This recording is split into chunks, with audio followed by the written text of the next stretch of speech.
आप बीमार हैं, उनके लिए दुआ फरमाएं। अल्लाह हमारे हजरत को सेहत आफियत अता फरमाए, उम्मत का साया पर, उनका साया उम्मत पर देर तक अल्लाह कायम दायम फरमाए। हमारे बड़े हजरत फरमाते हैं कि हम जो ये इल्म हासिल कर रहे हैं, ये मौलाना गुलाम साहब दस्तावी वो फरमाते थे, एक मरतबा अहमदाबाद एयरपोर्ट पे आए तो फरमाया कि आपने जो इल्म हासिल कर रहे हैं तो क्यों कर रहे हैं? इल्म हासिल कर रहे हैं, स्कूल पढ़ रहे हैं, मदरसा पढ़ रहे हैं, तो क्यों कर रहे हैं? क्या हम डॉक्टर बन जाएंगे, क्या इंजीनियर बन जाएंगे, या दुनिया के बड़े बड़े अहदों पर फाइज हो जाएंगे, बड़े बड़े अहदे मिल जाएंगे? सारे लोगों का, चाहे ये इल्म कुरान हदीस का हो या दीन का इल्म हो या हमारा जो इल्म है वो स्कूल के एतबार से हो, सारा इल्म हम क्यों हासिल करते हैं भाई? कि अल्लाह की मोहब्बत मिल जाए, हमें अल्लाह की पहचान हो जाए। इल्म हासिल करने का मकसद क्या है? आज मुस्लिम बच्चों का सबसे बड़ी कमजोरी ये है, मुस्लिम बच्चे क्या समझते हैं, हमको जॉब नहीं मिलने वाली, हमको जॉब मिलने वाली नहीं है, इसलिए हम पढ़ने वाले भी नहीं हैं। हमको जॉब मिलती नहीं है तो हम पढ़ेंगे भी नहीं। तो अम्मा आपका भेज रहे हैं तो 8-10 तक हम पढ़ लेंगे, बाकी इसके बाद तो हमको रिक्शा चलाने की है। हमने अपना ध्यान क्या बना लिया भाई कि हम 8वीं 7वीं 10वीं तक पढ़ लेंगे, 12वीं तक पढ़ लेंगे, कॉलेज करेंगे, इसके बाद क्या करेंगे? हमको रिक्शा चलाने की है। मैं एक पटवा रिक्शा से आ रहा था, एक बच्चा था उसने बीए किया हुआ है, तो उससे वो क्या कह रहा है कि वो ना पढ़ने को फायदा ही नहीं। मैंने कहा क्या बात है? बोले वो पढ़ाई 15 साल 20 साल लगाने के बाद यही रिक्शा की टीका बांधनी है, तो इससे बेहतर है कि पहले से रिक्शा में लग जाए तो 10 साल ना बिगड़े और इतना सारा माँ बाप का खर्चा ना हो। उसने कहा भाई को आपने पढ़ाई करी है अल्हम्दुलिल्लाह, बहुत अच्छी बात है, लेकिन ये आपने अपने नजरियात को जो है ना तब्दील नहीं करे, अपने नजरियात को वसी रखे पर लंबे करे भाई। बात तो अल्हम्दुलिल्लाह कुरान तक करेंगे, इसलिए मुझे ऐसे ही बैठ गया था नहीं होना। तो भाई कहना मतलब है कि अभी बात करें करना अच्छा है बात करते। तो भाई हमें जब पढ़ाई करनी है एक बात है कि मैं अपनी बात को पूरी करूँगा,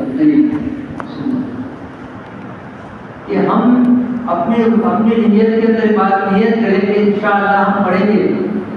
हमने जमातों के अंदर केरला की तरफ गए, ये कर्नाटका की तरफ गए, उधर देखा कि एजुकेशन अल्हम्दुलिल्लाह 90% है, वो वहाँ का किसान भी एजुकेशन है, वो फ्रूट बेचने वाला भी अल्हम्दुलिल्लाह कॉलेज किया हुआ है, डिग्रियाँ लिया हुआ है।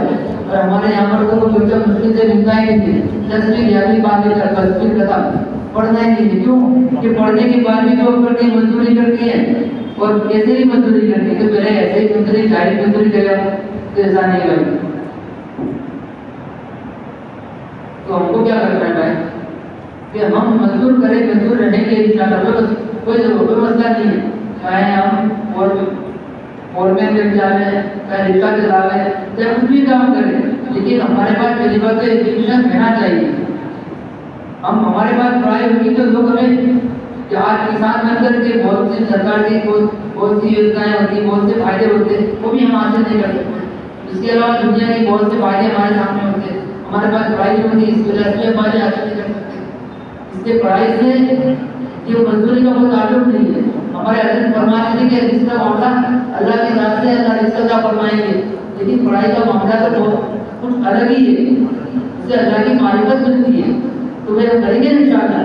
तो अपने लोकेशन के अंदर हम कोई ना कोई किताबों का ताल्लुक रखें।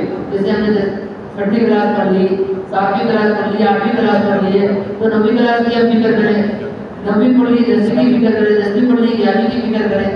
जो भी हमने इल्म हासिल किया है, जो हमारा दर्जा रहा आगे के दर्जे की हम अभी से फिक्र शुरू करेंगे ना भाई।